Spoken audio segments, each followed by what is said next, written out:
dari Horizon. Saya di sini akan menjelaskan dan mendemonstrasikan terkait pijat oksitosin. Selamat menyaksikan. Pijat oksitosin adalah pijatan yang dilakukan di punggung ibu menyusui untuk merangsang produksi hormon oksitosin dan prolaktin.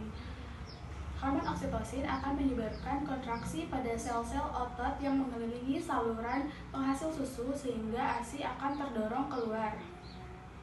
Cara kerjanya yaitu melalui pemijatan pada tulang belakang, neurotransmitter akan merangsang medula oblongata langsung mengirim pesan ke hipotalamus untuk mengeluarkan oksitosin.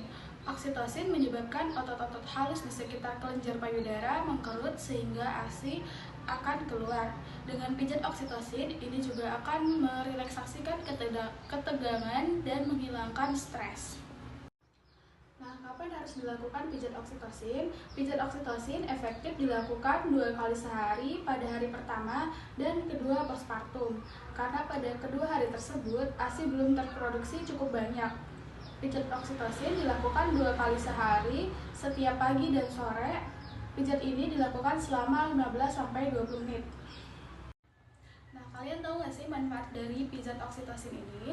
Pijat oksitosin dapat mengurangi ketidaknyamanan fisik serta memperbaiki mood. Pijat yang dilakukan di sepanjang tulang belakang ini juga dapat merelaksasikan ketegangan pada punggung dan menghilangkan stres, sehingga dapat memperlancar pengeluaran ASI. Sedangkan menurut Depkes RI, dalam Wijayanti, pijat oksitosin dapat mengurangi bengkak, mengurangi sumbatan ASI, dan mempertahankan produksi ASI ketika ibu dan bayi sakit. Selanjutnya ada indikasi pijat oksitosin. Indikasinya yaitu dalam ibu postpartum dengan gangguan produksi ASI. Selanjutnya ada kontraindikasi dari pijat oksitosin. Pijat oksitosin tidak dianjurkan pada ibu yang menderita infeksi khas dan menular, pada demam atau suhu tubuh lebih dari 38 derajat Celcius, lalu menderita sakit yang berat atau tubuh memerlukan istirahat yang sempurna, atau menderita ateroma atau arteriosklerosis. Selanjutnya ada langkah-langkah yang harus dilakukan, yaitu yang pertama, ibu melepas pakaian bagian atas dan bra, lalu pasang handuk di pangkuan ibu. Kemudian posisi ibu duduk di kursi tanpa sandaran untuk memudahkan pemijat. Kemudian lengan dilipat di atas meja di depannya dan kepala diletakkan di atas lengannya. Payudara tergantung lepas tanpa baju. Kemudian melumuri kedua telapak tangan menggunakan minyak atau baby oil. Selanjutnya, pemijat memijat sepanjang tulang belakang ibu dengan menggunakan 2 kepal tangan seperti ini, dengan ibu jari menunjuk ke depan dan menekan kuat-kuat kedua sisi tulang belakang, membentuk gerakan-gerakan melingkar kecil-kecil dengan kedua ibu jari. Pada saat bersamaan, pijat ke arah bawah dan kedua sisi tulang belakang dari leher ke arah tulang belikat. Baik, untuk di langkah yang pertama yaitu kita di fase orientasi terlebih dahulu. Assalamualaikum Ibu, perkenalkan saya perawat A yang berjaga pada pagi hari ini. Sebelumnya boleh sebutkan nama dan tanggal lahir Ibu? Baik Ibu, saya di sini akan melakukan pijat oksitosin. Tujuannya untuk memperlancar produksi ASI Ibu. Jika Ibu bersedia, saya izin untuk mempersiapkan alat-alat terlebih dahulu. Di sini alat-alatnya ada bantal, lalu ada handuk besar, dan juga ada handuk kecil, sarung tangan atau handscoon, dan baby oil. Baik, untuk selanjutnya kita akan mencuci tangan 6 langkah menggunakan hand sanitizer dan anjurkan ibu untuk melepas baju. Setelah ibu siap dan melepas bajunya, selanjutnya kita anjurkan ibu untuk menunduk dan taruh bantal di kedua paha ibu untuk penyangga. Lalu kita sampirkan handuk di kedua payudara ibu untuk menutupi payudara. Selanjutnya kita akan pakai handscoon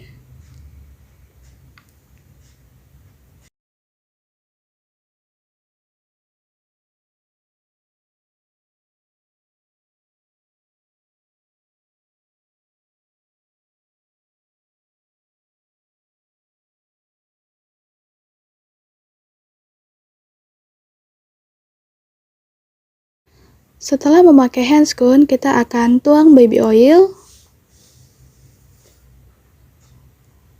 dan oleskan pada punggung ibu.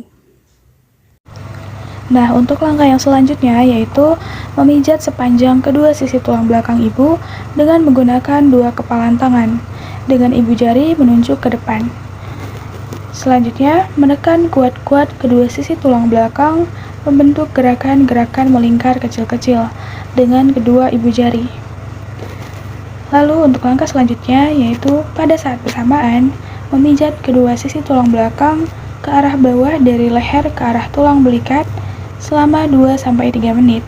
Mengulangi pemijatan hingga 3 kali. Lakukan terus-menerus secara berulang, sampai kurang lebih 15 menit. Nah, bunda-bunda bisa banget nih ngelakuin ini di rumah. Jadi tidak harus di pelayanan kesehatan saja, di rumah juga bisa loh. Dan baiknya dilakukan oleh pasangan. Pijat oksitosin ini efektif dilakukan 2 kali sehari pada hari pertama dan kedua postpartum atau pasca melahirkan. Karena pada kedua hari tersebut ASI belum terproduksi cukup banyak. Setelah dilakukan pemijatan, selanjutnya kita akan membersihkan punggung ibu dengan handuk kecil tadi, lalu dengan air hangat atau air dingin. Lakukan pengelapan secara bertahap hingga kering. Lalu untuk langkah selanjutnya, kita akan membereskan alat, melepas handscoon, dan akan mencuci tangan 6 langkah.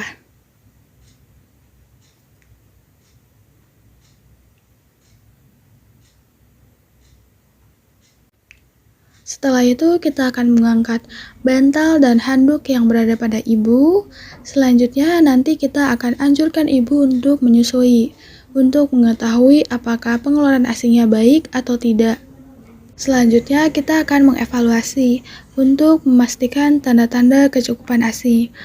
Nah, di sini ada beberapa tanda kecukupan ASI.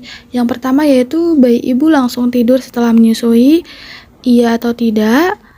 Bayi BAK lebih dari 6 kali sehari dengan warna urin tidak pekat dan bau menyengat, iya atau tidak. Bayi melepas sendiri mulutnya dari payudara ibu ketika telah puas, ya atau tidak. Berat badan naik lebih dari 500 gram sampai 1 kg per bulan pada trimester pertama, ya atau tidak. Bayi BAB 2 kali sehari dengan tinja berwarna kuning atau gelap dan berwarna lebih cerah setelah ke hari ke-15, ya atau tidak.